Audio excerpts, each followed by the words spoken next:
before all prayers and praises, before we raise our voices, there exists a bond more ancient than time, a fellowship not limited by earth, a unity that stretches across heaven and beyond. It is the great mystery that binds the living and the departed, the holy and the humble, the saints and the sinners, redeemed by grace. Welcome to Saints and Wisdom. If you love learning about the lives of saints, about faith, and the timeless truths that connect heaven and earth, don't forget to subscribe, like, and turn on notifications, because more inspiring stories are coming your way. Today, we journey into the radiant mystery called All Saints United in Glory, the Communion of Saints. Every year on November 1st, the Church celebrates one of the most beautiful feasts in all of heaven and earth, the Solemnity of All Saints. It's not a feast for one saint alone, but for every soul who has reached the fullness of life in God. The canonized, the unknown, the forgotten, all are gathered together in a single hymn of joy. The Feast of All Saints reminds us that holiness isn't the privilege of a few. It is the calling of all. Every person, in every time and place, is invited into this same radiant fellowship of love. It is a day when the Church on earth looks upward and heaven leans down to embrace her. A reunion of faith and glory that spans eternity. What is the communion of saints? We often say the words in the Apostles' Creed, "I believe in the communion of saints." But what does it really mean? The word communion comes from the Latin communio, meaning fellowship, sharing, participation. And the word saints?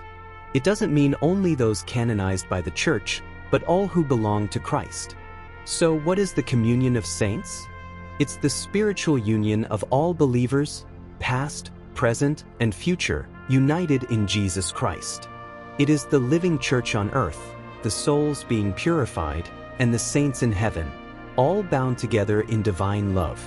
When you pray, when you offer good works, when you ask a saint for intercession, you are part of that sacred exchange, the heartbeat of the Church that never stops.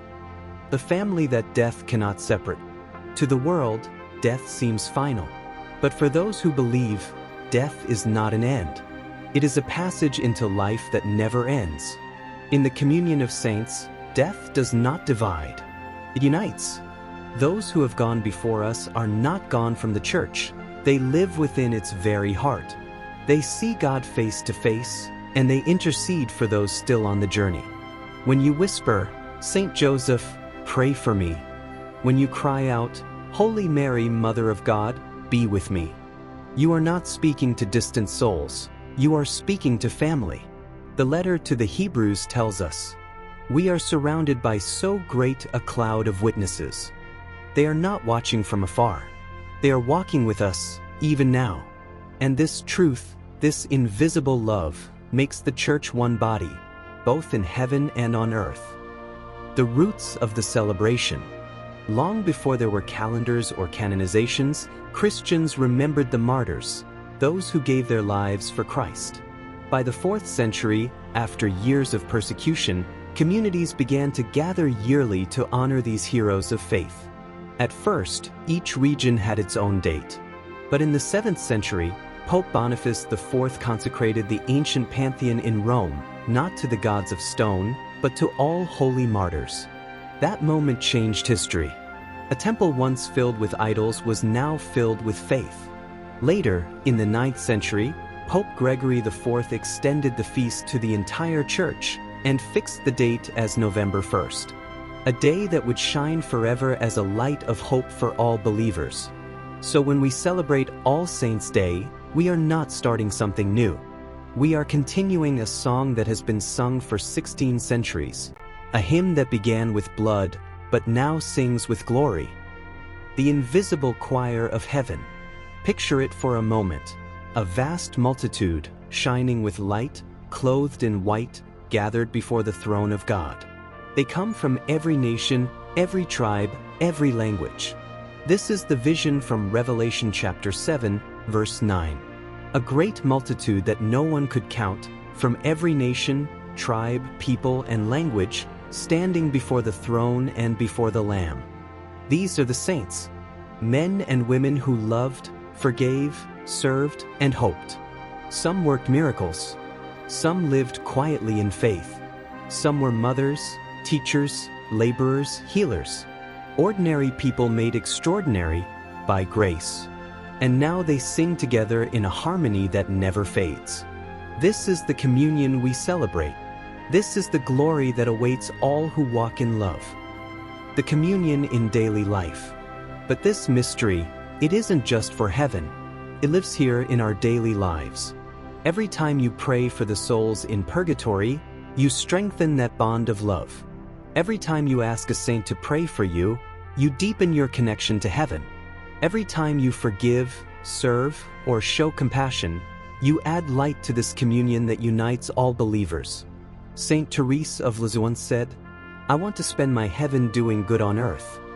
That is what love looks like in eternity, a love that never ends, only grows. So when we say, "I believe in the communion of saints," we are not reciting words. We are declaring that faith is not solitary.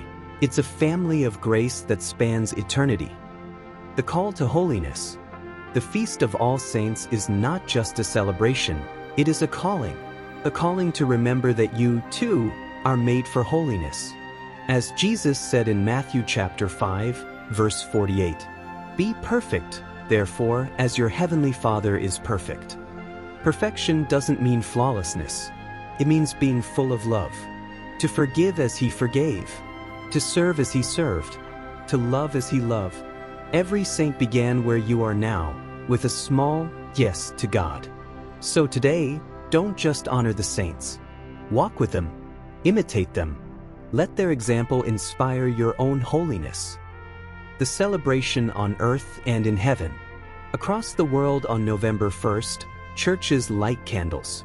Choirs sing. Prayers rise like incense. Children dress as saints, reminders that heroes of faith are not fantasy, but family. And while we celebrate here on earth, heaven celebrates too.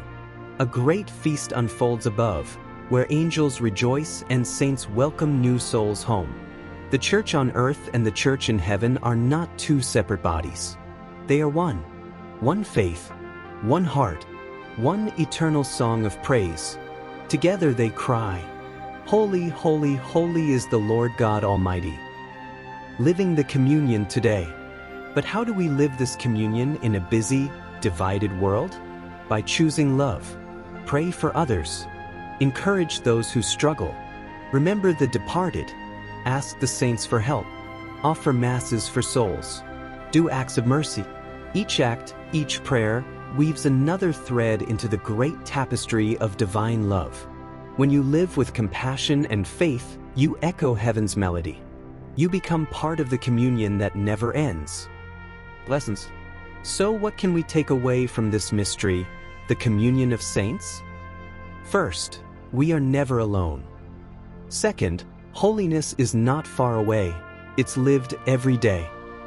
Third, love is stronger than death. This All Saints' Day, let your heart rise with heaven's hymn.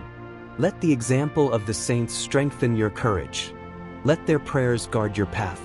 Let their faith remind you that grace can transform the smallest life into something eternal. Those you love, who walked in faith, are not gone. They live in the same light that calls you forward. And one day, by that same grace, you too will join their chorus of glory.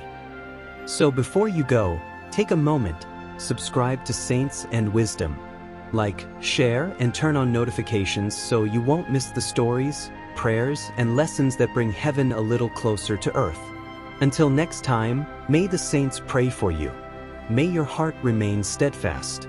And may your life shine with the same light that now crowns all saints united in glory. Happy All Saints' Day!